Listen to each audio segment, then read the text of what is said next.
शुक्रिया स्पीकर साहब। स्पीकर साहब, मैं इस मोअज़्ज़ज़ ऐवान की तवज्जो दिलाना चाहूँगा, सिंध में बसने वाले वो पाकिस्तानी जो अक्सरियत में नहीं हैं, ख़ास करके मैं बात करूँगा उन हिंदुओं की जिनके लिए सिंध धरती, शाह लतीफ़ की धरती तंग की जा। सिंध का इस वक्त कोई भी ऐसा शहर नहीं है जहां से हिंदू नौजवानों को तावान के लिए अगवा किया जा रहा है और दूसरी तरफ सिंध की हिंदू बेटियों को जिस तरह दिन दहाड़े अगवा किया जा रहा है और उनका जिस तरह मजहब तब्दील किया जा रहा है। हाल ही में मीरपुर माथेलो से रिंकल कुमारी को रात को 2 बजे उसके घर से अगवा किया गया। उस अगवा के बाद जब एफआईआर कटवाने उनके रिश्तेदार पहुंचे तो वो एफआईआर नहीं काटी गई। रोडों पे निकलने के बाद बमुश्किल वो एफआईआर काटी गई।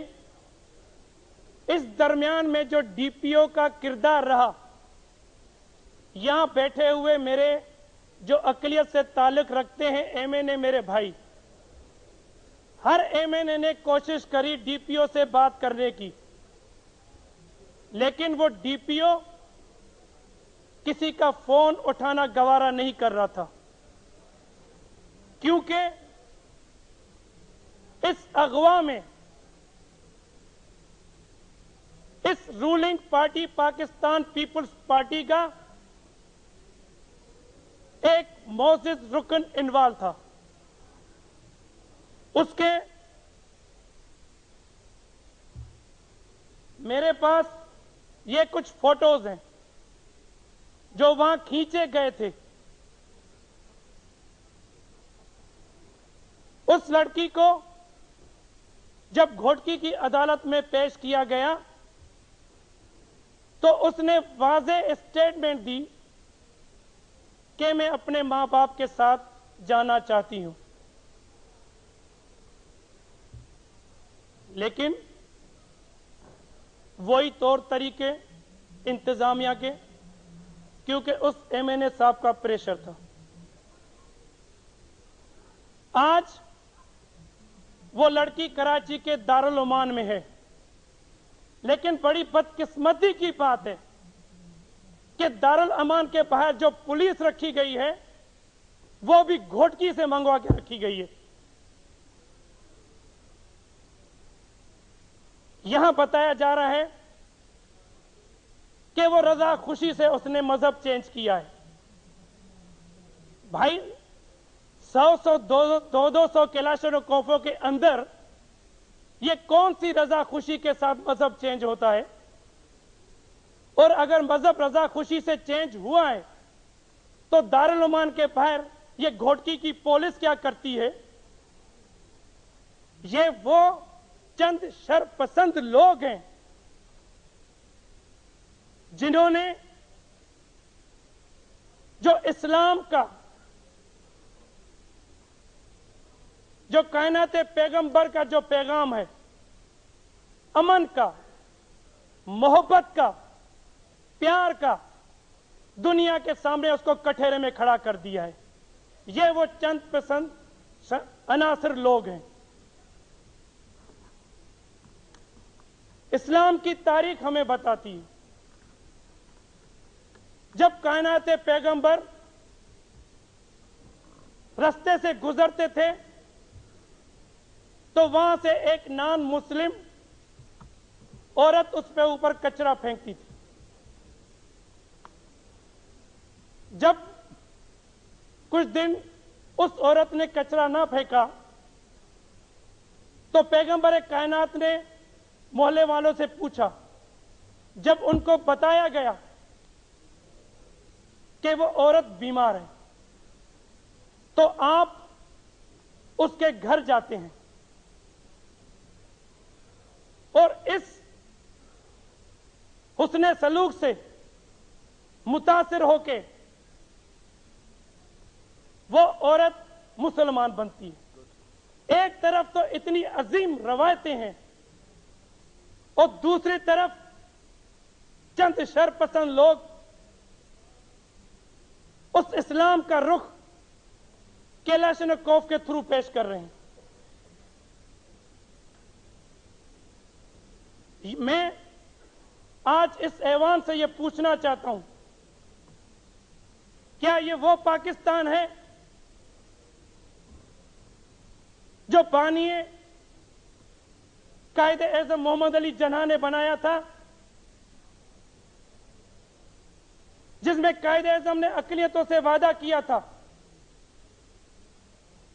11 अगस्त 1947 को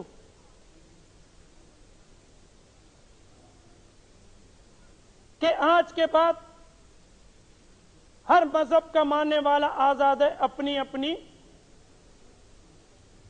इबादत गाहों में जाने के लिए, और स्टेट में मजहब का कोई ताल्लुक नहीं होता। क्या यह आज वही पाकिस्तान है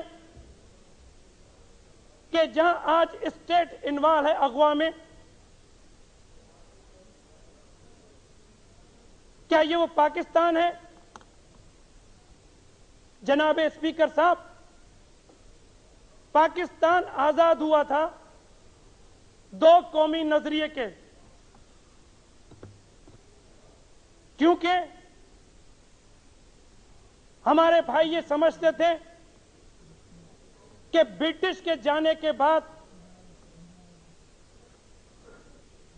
जब हम अक़लियत में होंगे तो हमारी जो मजहबी रवायत रीते रस्में हैं वो हम सही तरीके से अदा नहीं कर पाएंगे।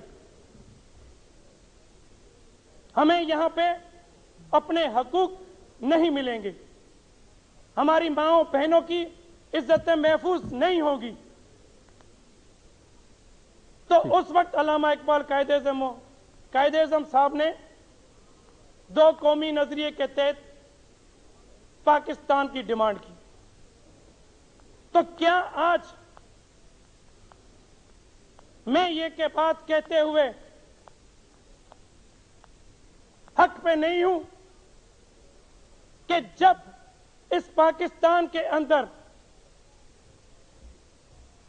मेरी बच्चियों की, मेरी बहनों की, इन सिंध की बेटियों की इज्जतें जिस तरह तार तार की जा रही है,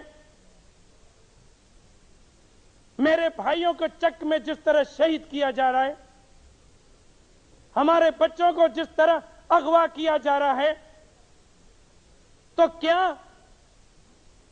आज मैं इस ऐवान से यह पूछना चाहता हूं कि अगर ये मैं डिमांड करूं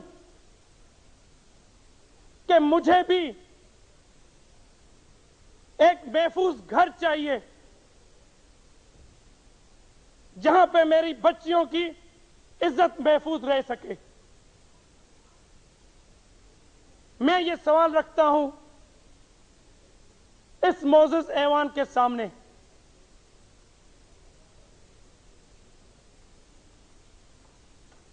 जिस तरह अगवा हो रहा है, इस वक्त 3 लड़कियां अगवा हो चुकी। डॉक्टर लता कराची से, आयशा रिंकल कुमारी, जैकमाबाद से